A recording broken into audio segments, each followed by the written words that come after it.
guys, welcome to my channel. My name is ReadingBear and I hope you are ready for some more stories. And today, we'll take a look at some new I Don't Work Here Lady content. If you enjoyed my content, please don't forget to subscribe to my channel and post some bear emojis in the comment.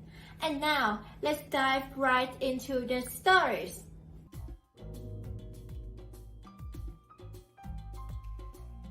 The first story is titled My First, I Don't Work Here, story.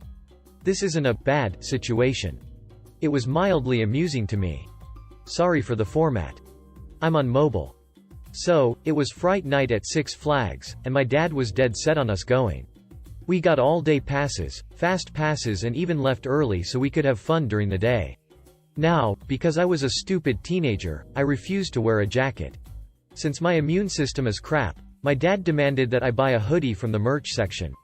I didn't want to but agreed when my dad threatened to take me home. He shoved the money in my hands and practically forced me into the store. I walked in, grabbed the first hoodie I saw and paid for it.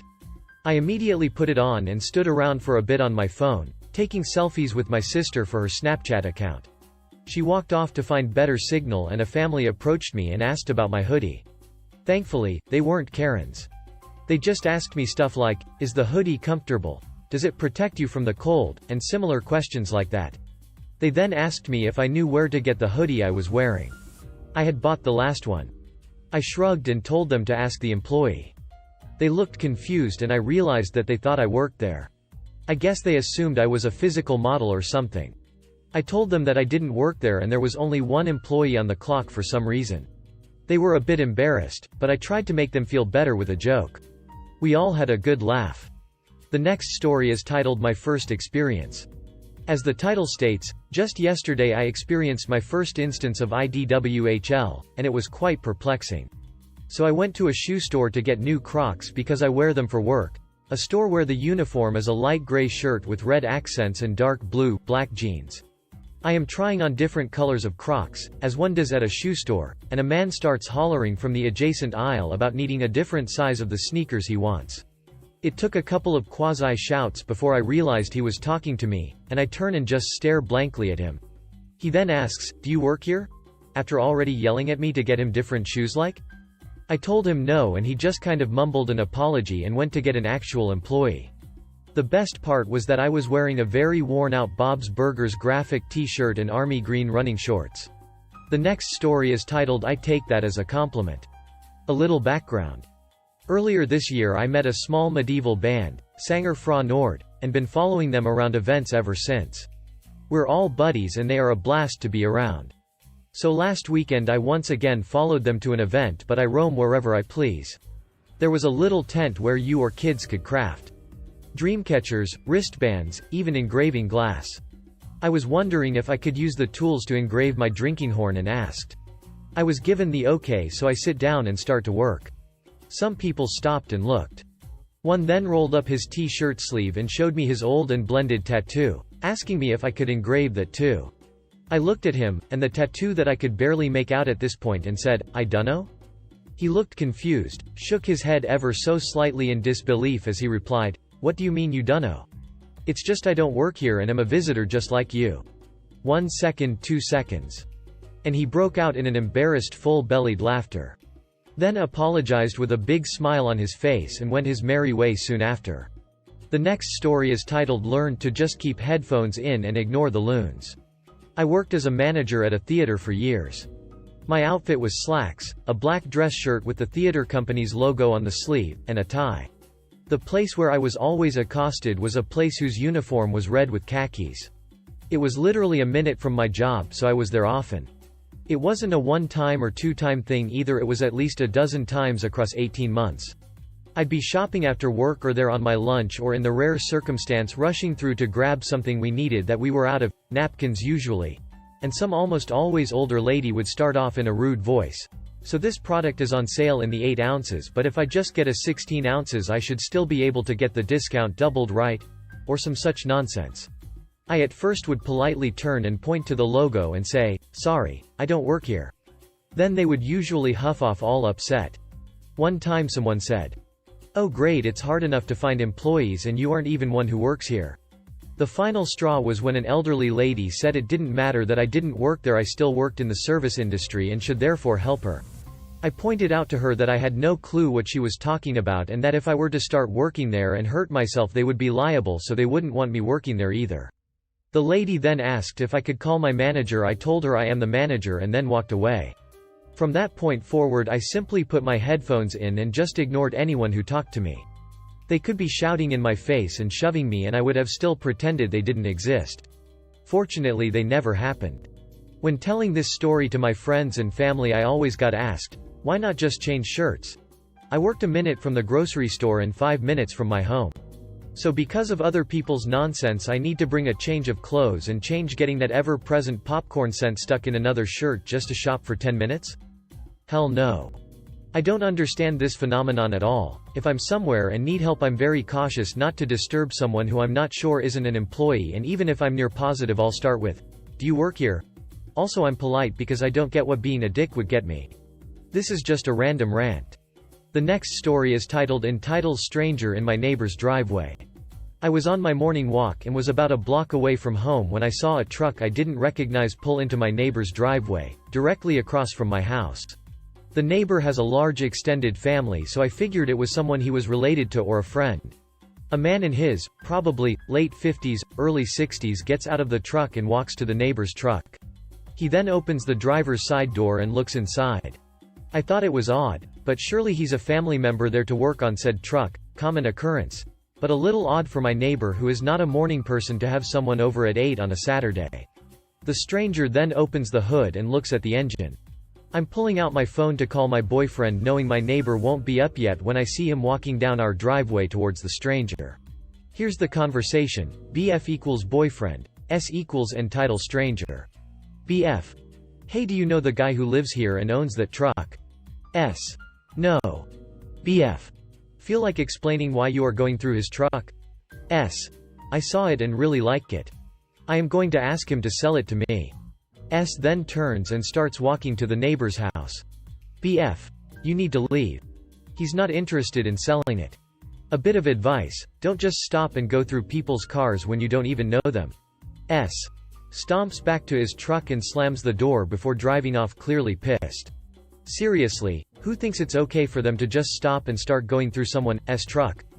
If he's interested in it, maybe leave a note in the mailbox. ETA. Since a lot of people are commenting that he was looking for something to steal, I am adding some context. This was a Saturday morning around 8:15 on a bright sunny day. The S had to drive straight at me to get to the neighbor's house, and there is no way he didn't see me. Our houses are also the first houses in a neighborhood on a busy street, so the driveway is parallel to a busy street with houses across said busy street and no obstructed view of him doing this. The next door neighbor was also outside in clear view of what the man was doing. S did not try to sneak at all. When he said he didn't know our neighbor, he was completely nonchalant, like it was the most normal thing in the world.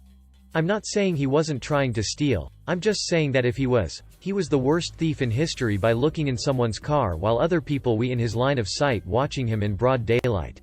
The next story is titled No, Sir, We're Inspectors. This happened while I was stationed in the Pentagon.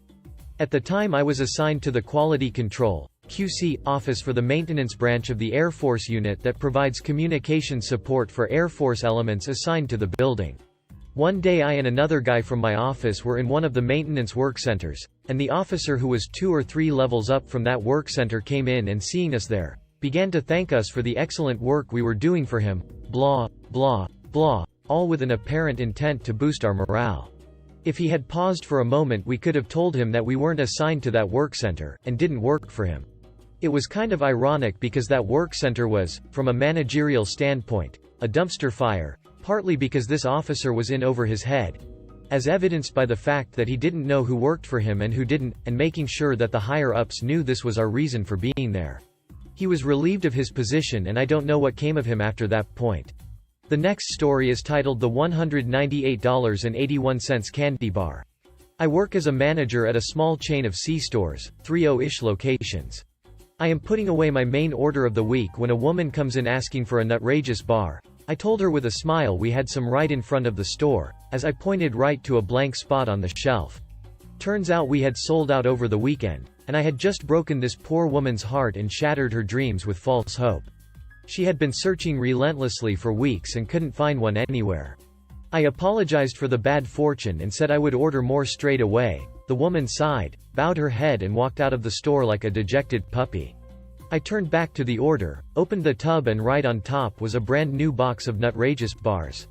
I tear open the box and vault over the counter like a badass cop sliding over a car hood, sprinting out the door like I had just clocked out. I caught up to her just as she starts to pull away from my store and from happiness, most likely on her way to jump off a bridge, hoping to find a Nutrageous bar waiting for her in the next life. She turned and saw me lumbering towards her holding the candy bar like a newborn child I had just delivered into this world. I had never seen someone so happy over a candy. She runs to me like she was a veteran returning home from duty and running towards their children for that first swirling embrace. I tell her to have it on the house, and have a good day. Then just now I get a call from my district manager demanding to know if I was the one who gave away a candy bar to a customer for free. Duck. I think to myself, I do something nice for someone and this goddamn idiot calls my boss to tell on me. So I tell my boss, yeah, it was me. He tells me that she called and was so happy with our company she would be choosing us for the local volunteer firefighter appreciation gifts this year. $2,000 in gift cards, $25 each for the volunteers. My boss says he is giving me a 10% commission for the gift cards. Minus the price of a Nutrageous bar. The next story is titled You Have an Employee Here That Smokes and Texts. I work at a pet store, primarily responsible for maintaining, caring for our fish selection, birds, reptiles, small animals, and the like. Sometimes I sell them to folks who actually have a clue about owning an animal. This happened yesterday. I'm on a long 9-hour shift and having a smoke break outside of the shop. There's a long sidewalk, and I always smoke far away from the doors as we're a heavy traffic location and kids, animals are always coming in and out. I finish up and head back inside, where I'm immediately flagged by a family looking for a cat scratcher. The particular one they want is missing its tag and I can't find its location in its aisle, so I take out my phone and hang with the family, showing them our online prices, which we'll honor for them. They get the scratcher. Hours go by, and at closing a cashier buddy comes up to me and tells me about this woman who was raving to her a while ago. Cashier friend. She was going on and on about how there's an employee that smokes. They work in a pet store and text. They should be spoken to or fired. I just sort of shrugged. Me. So, she meant me. Nice. Manager friend is now walking by. Me. Hey, manager, I need to be fired. I was smoking directly into the animal habitats while Snapchatting their purple faces as they shrieked and suffocated. Expect the corporate complaint any second now. Manager friend. Oh damn. Yeah, you're screwed. And then I went home, twirling my mustache, the most evil pet department worker ever. The next story is titled Guest Got Mad That I Didn't Get Mad, upset about a gay man flirting with me. Being a hostel in Miami, you deal with a lot of different kinds of people. Some are eccentric, some are reserved, some are unnecessarily racist, and some are just plain stupid. I've had a guest the past few nights who is obviously gay and sometimes tries to flirt with me. I personally have nothing against this. I actually find it flattering that he's attracted to me and I myself am not gay. He knows I am not gay, but I suppose he finds the need to flirt a little with me anyway. I am a 6 feet 1 inch straight male and happily engaged with the love of my life. I am comfortable enough with myself and my own sexuality to not be at all bothered by this, but this other guest clearly struggles with that. The gay man comes by and flatters me some by complimenting my beard and eyes and then heads into the guest area kitchen. This man with a Scottish accent, SM, comes to me with a complaint. SM. What the duck was that, mate? What? SM. That queer just got all feely on you and you don't have a problem? I'm sorry, sir, but how is that your business? SM. 'Cause a man like yourself shouldn't have to be flirted with like you a duck and pixie mate. I am sorry that that bothers you, sir, but that is none of your concern. Please, enjoy the rest of your night. SM. Oh, so you are AF *GGOT. At that point, I just became more done than my steak. I just give him the ultimatum. Sir, here at South Beach Sarcastics Hostel, we tolerate people of all backgrounds and sexualities. If you do not respect that, then you are welcome to find other accommodations for your stay here in Miami. SM proceeds to flip me the bird and walk away to the guest area. Moments later, the man who was being a flirt came out and said that SM came to the kitchen and called him and his friends, Duckin F *GGOTS, and went to his room. I went after SM to kick his dumb ass out and he tells me, "It's fine, you duckin' queer lover. I am leaving anyway. This place doesn't deserve me money." I proceed to get his passport photo from our system, upload it to the group chat I have with other night auditors in the area specifically for do not rents and dangerous people, and went about my night. My new gay friend bought me some pizza and wings, so that was cool. Everyone else, have yourselves a good night. The next story is titled Can I Get a 4 p.m. Checkout? Says the Booking.com dude paying $69 on a sold-out, hectic weekend. Booking.com guest, BG, calls down at 8 a.m. and says, "I requested a late checkout and wanted to make sure that went through. Weird, because 1, there's nothing noted on the reservation, 2, we were sold out and not offering late checkouts, and 3, they were paying $69 for their room. Me. I'm sorry but that was not noted here and we are not able to offer late checkout at this time. BG. I requested online on Booking.com. Me. I'm sorry but that's a request, not a guarantee. Booking.com also didn't notify us of that request so you should contact them if there was a miscommunication. BG. I stay here every weekend and always get a late checkout. Me. I'm sorry but you've only stayed here once before. We were nice enough to offer you a late checkout because we were only 40% occupied. Today I am 100% sold out. So your checkout time is at noon today. BG. I want to speak to a manager. Me. I am the manager and I am telling you that I cannot offer you. BG. That's just weird because every time the manager has given us a late checkout. You can ask her. When does she get in? Me. I am the only manager available today. Your checkout time is at noon, sir. If we weren't so busy, then I would just leave to give you a later checkout time. But today we cannot offer late checkouts to anyone. BG. I don't understand how I can always get a late checkout at 4 p.m., but you are telling me that I can't. Me. Like I said, it's based on availability. I cannot offer late checkouts today because I am 100% sold out. And housekeeping staff needs time to ensure all rooms are clean and serviced. That is why you cannot have a late checkout. BG continues to argue with me at this point and tells me the other manager gives him a late checkout at 4 p.m. I'm tired and cranky and not wanting to deal with it, so I say, look. If you are going to make a huge deal about a late checkout, because the other manager has approved of your last stay as a late checkout, I will go ahead and approve of it just for you. 1 p.m. is the only available time I can give you. Well, rather than take the 1 p.m. and thank me, this prick continues to argue. BG. I'll take the 1 p.m., but if you call your other manager and ask her you'll find it weird because she will say she has always given me a 4 p.m. checkout. I just don't understand why you can't give me that. I stayed here every weekend and you were not slow. You were booked up top to bottom. Me. Sir, I.e. worked every weekend for the last year. And every weekend since July has not been sold out. I can tell you that right now. And I don't know how your information would differ from mine because you don't have access to our system to check availability. I am trying to be nice and help you out with a later checkout time that I'm not even supposed to be giving anyone. So at this time, this is my final offer. 1 p.m. checkout or nothing.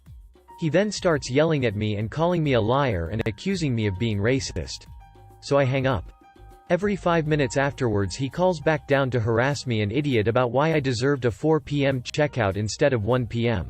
I'd repeat myself and say, 1 p.m. is the latest time I can offer you. He would hand his phone to his girlfriend or say, can you believe this? She says XYZ to her in the background. The girlfriend would say, that's not what you said the last phone call. If I would repeat myself and say, I'm the only manager available, or, this is why I can't offer you a late checkout. By the 5th time he called down, I was done. I was tired and cranky and heavily pregnant having Braxton Hicks contractions. So I snapped as soon as they started mentioning 4 p.m. checkout. BG. Yeah, I just don't get it. Why can't we have a 4 p.m. checkout? Me. Okay, you know what, sir? You are just calling down to harass and disrespect me at this point by calling me a racist liar and arguing with me, and I am not okay with this. I've gone above and beyond to at least offer you a 1 p.m. checkout since it is that important to you. But since you don't want to take that offer and continue to call down every 5 minutes to be rude to me, I am taking my offer back and asking you to leave the property. You have 30 minutes to gather your things and leave. Failure to leave will result in the police escorting you out of the hotel. We do not want your further business, and I will be sure to let Booking.com know that you were being rude and disrespectful by calling me a racist liar even after trying to help you out. They will be informed to ban you from booking a reservation here. So please do not come back. Our system will cancel any reservation you book with us outside of Booking.com. Thank you and have a great day. Click. Didn't hear back from them but saw an angry dude grumbling something to himself about our crappy little hotel while getting a luggage cart. Called the room 45 minutes later and no answer. Good riddance. If you enjoyed the video, please subscribe to the channel and post some